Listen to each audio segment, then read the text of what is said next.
अस्सलाम वालेकुम dear students.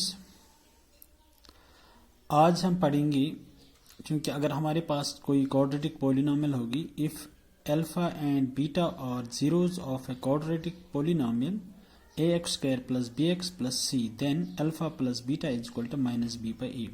यानी अगर हमारे पास कोई भी क्वाड्रेटिक पॉलिनोमियल होगी, क्वाड्रेटिक पॉलिनोमियल जब मैंने बता दिया तो इसका मतलब ये होगा कि इसका हाईएस्ट पावर जो होगा वो 2 होगा।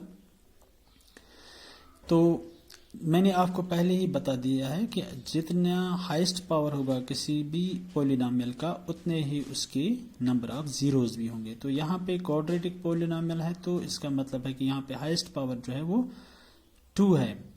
जो एक्सपोनेंट है x का वो 2 है, तो हाईएस्ट पावर 2 है, तो नेचुरली जीरोज भी 2 होंगे।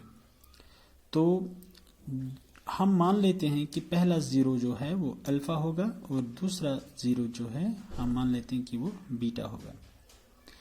तो अगर हम इन दो जीरोज का सम लेते हैं अल्फा प्लस बीटा, तो वो बराबर होगा माइनस बी बाई ए के, माइनस बी अपॉन ए। तो जो है माइनस बी क्या है, माइनस बी जो है एक्स वाला जो है, एक्स के साथ वाला जो है वो बी है, एक्स के साथ वाला बी है, और a जो है वो एक्स स्क्वायर के साथ वाला है। ये माइनस जो है ये फार्मूला का है, ठीक। तो this is equal to minus b जो है, चूंकि x के साथ वाला है तो हम लिखेंगे इसको coefficient of x। Coefficient of x means x के साथ वाला। इसी तरह से है एक्स स्क्वायर जो है, एक्स स्क्वायर के साथ वाला क्या है a, तो हम लिखते हैं यहाँ पे कोफिशिएंट ऑफ x स्क्वायर। तो हम मान लेते हैं कोफिशिएंट ऑफ x स्क्वायर यहाँ पे a है। तो इस तरह से sum of zeros alpha plus beta is equal to minus b by a, यानी कि minus coefficient of x square x upon coefficient of x square. इसी तरह से प्रोडक्ट ऑफ जीरोज, यानी कि अगर हम इनको मल्टीप्लाई कर देते हैं alpha into beta, alpha into beta ये होता है सी बाई ए के बराबर, सी अपॉन ए। सी जो है ये हमारी कांस्टेंट टर्म है, जैसे कि आप देख रहे हो, c जो है हमारी कांस्टेंट टर्म है और a जो है एक्स स्क्वायर के साथ वाला है, यानी कोफिशिएंट ऑफ एक्स स्क्वायर, यानी constant term divided by coefficient of x square. तो इस तरह से ये हमारे जो सम ऑफ जीरोज हैं और प्रोडक्ट ऑफ जीरोज हैं अल्फा प्लस बीटा और अल्फा बीटा इन माइनस बी बाई ए के बराबर होता है अल्फा प्लस बीटा, और alpha beta c by a के बराबर होता है। इसका आप स्क्रीनशॉट भी उठा सकते हैं। तो अगर आगे जाएंगे, हमारी एक्सरसाइज 2.2, इसमें क्या है, find the zeros of the following quadratic polynomials and verify the relationship between the zeros and coefficients. अब पहला क्वेश्चन जो है, पहला पार्ट हमारा x square minus 2x minus 8, x square minus 2x minus 8। तो क्वेश्चन जो है find the zeros of the following quadratic polynomials, यानी कि हमें क्वाड्रेटिक पॉलिनोमियल जो नीचे है इसके जीरोज हमने निकालने हैं। जैसे कि जीरोज निकालने के लिए मैंने आपको फार्मूला बता दी है।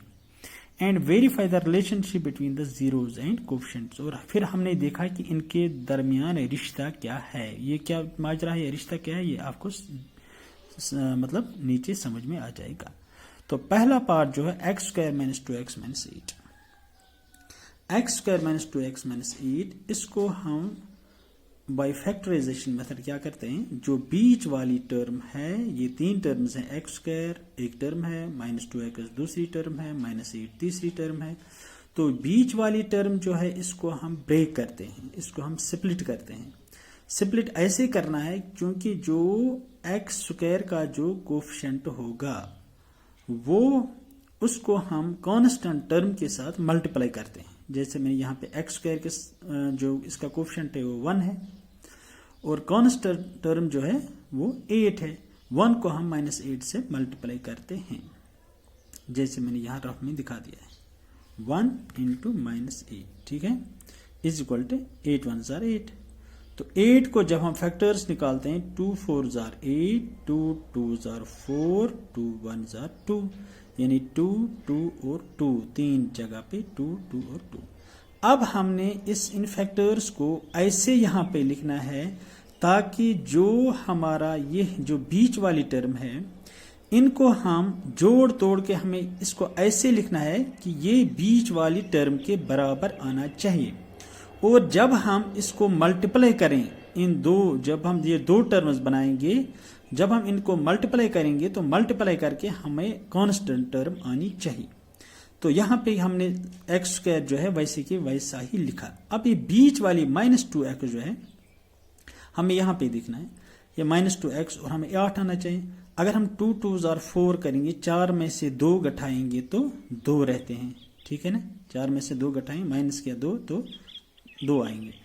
तो मगर ये 2 माइनस आनी चाहिए, इसलिए हमें -4 लेना है और +2 लेना है। क्योंकि -4 में अगर हम 2 घटाएंगे तो -2 आएगा। तो हमने यहाँ पे क्या लिखा, एक्स स्क्वायर +2x और -4x। -4x में से 2x घटाएंगे तो -2x हो गया बराबर। -2 को 2 से मल्टीप्लाई करेंगे तो -4 को 2 से मल्टीप्लाई करेंगे तो 4 2s are -8 आएगा। तो ये -8 आ गया यहाँ पे लास्ट वाली कांस्टेंट टर्म, ठीक। तो अब हमें ये 4 टर्म्स बन गई। इन 4 टर्म्स में हम ये दो टर्म्स हैं एक्स स्क्वायर +2x, इसमें हम जो कॉमन है, कॉमन टर्म हमारी निकलेगी, कॉमन जो है वो हमारा निकलेगा x। हमने x को कॉमन निकाला और यहाँ पे क्या रहता है, x into x means x square and x into 2 means 2x, यानी x +2 आ गए यहाँ। तो यहाँ पे x +2 है, x हमने बाहर निकाला। अब जो दूसरा हमें यहाँ पे आएगा वो भी x +2 होना चाहिए, हमने लिखा x +2। अब हम ये दो टर्म जो है -4x -8, हम x +2 x को हम क्या मतलब मल्टीप्लाई करें कि वो -4x आ जाए। तो नेचुरली -4 इंटू एक्स हो गया -4 इंटू 2 हो गया -8। तो यहाँ पे भी x +2 है, यहाँ पे भी x +2 है। तो इन दो की जगह हम एक लेंगे x +2 और जो बाहर वाले हैं वो हम यहाँ पे ले लेंगे, x -4 यहाँ पे लिया। अब या तो x +2 0 के बराबर होगा या x -4 0 के बराबर होगा। तो x किसके बराबर होगा, 2 यहाँ पे आएगा तो -2 बनेगा, -4 यहाँ पे आएगा तो 4 बनेगा, ठीक। तो x के जो 2 जीरोज निकले हैं, यानी हमारे पास 2 जीरोज हैं, इसका वैल्यू जो है -2 और 4 है, ठीक है। तो अब हमने जीरोज निकाल दिए। अब हमें इसके रिलेशनशिप जो कि मैंने ऊपर बता दिया कि इनकी रिलेशनशिप अब हमने यहाँ पे डिफाइन करनी है। तो रिलेशनशिप क्या करेंगे, हम लिखेंगे sum of zeros. Sum of zero जैसे मैंने आपको बता दिया, alpha plus beta is equal to -b/a, जैसे मैंने पहले फार्मूला इसकी बता दिया।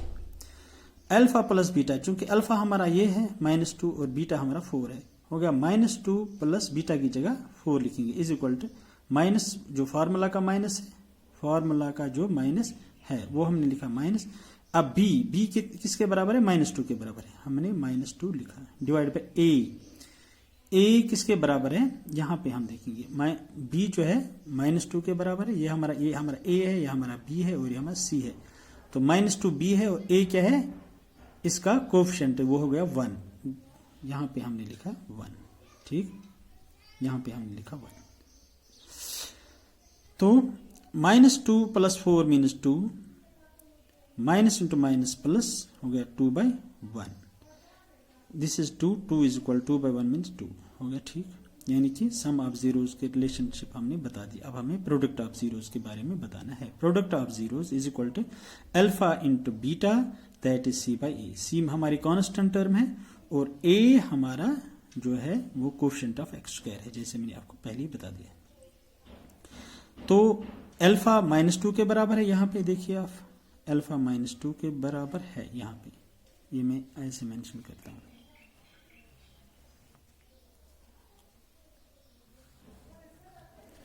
हमारा अल्फा जो है वो -2 के बराबर है और बीटा 4 के बराबर है। यानी अब हमने लिखा c/a, हमने लिखा अल्फा बीटा -2 इंटू 4, -2 इंटू 4 किसके बराबर है, c हमारी कांस्टेंट टर्म है जो यहाँ पे है, ये हमारी कांस्टेंट टर्म, ये a b और c डिवाइड बाई a किसके बराबर है 1, यानी 8/1 -8/1 हमने लिखा यहाँ पे -8/1, ये -8/1। तो -8/1 जब हमने लिखा 2 4 जार -8 इज इक्वल टू -8/1 -8/1 -8 के बराबर होता है, यानी -8 इज इक्वल टू -8, यानी कि हमारा ये प्रूफ हो गया कि प्रोडक्ट ऑफ जीरोस भी ठीक है और सम ऑफ जीरोस भी ठीक है। इस तरह से हमारा ये क्वेश्चन हो गया। तो बाकी जो इसके पार्ट्स हैं वो आप खुद करके रखेंगे। Thank you.